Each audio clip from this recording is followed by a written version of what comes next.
It's the combination of great research institutions, access to venture capital funding, and the original established biotech companies that make the Bay Area the best place in the world for biotech to thrive. I arrived at UCSF in 1968. The place was well-established, professional school, but embryonic as a research powerhouse. Mike is arguably the most important person in the transformation of UCSF from a modest, research-oriented medical institution to one of the best medical institutions in the world. I would characterize him as a Renaissance man. He helped us get the Markey Foundation money, which was the thing that allowed us to break down the silos between graduate departments and create the unified graduate program at UCSF. That unification has been modeled now by every other major university in the country. We now have a faculty who don't really care what department they're in. It's all about research and scholarship. It's really difficult to overstate the importance of Mike's work in his scientific career. The work that led to the Nobel Prize established the concept that human cancers are driven by either the overexpression or mutation of specific genes, allowing the scientific community to then identify the products of those genes and develop therapeutics that will intercept them and ultimately will cure cancer. Besides the program of biological sciences, which has been copied everywhere around the world, I think Mike's legacy is the miracle of Mission Bay. This is probably the biggest thing that's happened in any academic health center in the last 50 years. I really think that Mike represents the very best in the scientific tradition, both the modesty and the intellectual drive and the whole emphasis on both scientific innovation and scientific values.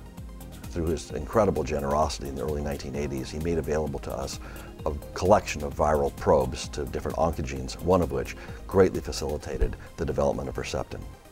We now have an agreement with Genentech so that our scientists and their scientists can work together within a week of thinking up an idea. Without venture capital, I don't think there would be much of a biotech industry. There's an abundance of good ideas, a superabundance of good ideas, and there's a huge shortage of the money to try and get it out of the labs into the marketplace, and that's really why you need venture capital. The only way good ideas are ever going to benefit society is if they're early stage funding. If you get started properly and you have the right investor who exhibits the right behavior and brings credibility to your project just by their being involved, then it really has a disproportionate impact later on. And when you see the role of the VCs, and Brook in particular, it's not just the money, it's also the fact that he has this ability to open all these doors and basically set you in the right direction. When I tell someone that Brook's on my board, it makes quite a difference. Their eyebrows go up, typically. When he's involved in a company, he does not sit at home and see how it comes out. Brook is visiting the company, working with the company, helping them with customers, helping them to hire people. He really blurs the boundary between trying to be a venture capitalist and being a philanthropist. You know, he's intellectually engaged. This is a person with a scientific background and engineering background who gets a kick out of all this. I think he's had a very clear view about the whole notion of personalized medicine and the way diagnostics can make a major difference in medicine. It's not just that he invests in one or two companies, but he basically invests in the concept.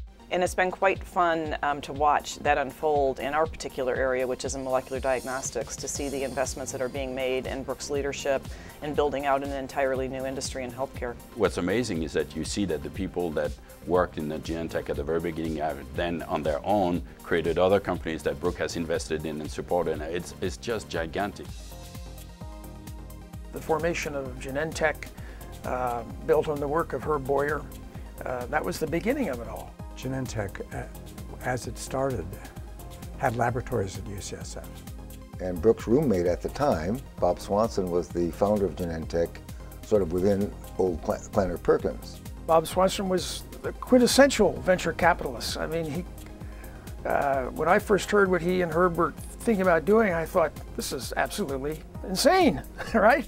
Kleiner Perkins invested in Genentech, and I think that venture capital contribution obviously was, a sine qua non. Sue came as an oncologist back in the days where we really had no real commercial oncology business. Sue's biggest achievement was her contribution to Genentech becoming #1 in oncology. She'd repeatedly say how difficult it was to be an oncologist and sit in front of a patient and say, now there's nothing I can do for you. And I think Sue always felt that a measure of her success inside the biotech industry in Genentech would be to create new molecules that meant that future Sues didn't have to say that. Her caring for patients comes through in every decision that she makes, every discussion that she's part of. And I found myself promoting her every 6 or 9 months. She went from that oncology position to leadership of the medical affairs department to very quickly becoming president of the corporation with broad oversight for the entire product development portfolio. She really helped us not to take the wrong products forward and really allowed us to focus on the products that were ultimately going to make a difference to patients' lives. The decisions that were made around, for example, how Avastin was developed and what tumor types we chose and what lines of therapy and what drugs Avastin was combined with, Sue was an instrumental player in those decisions. And yet the first clinical trial that we conducted was a failure.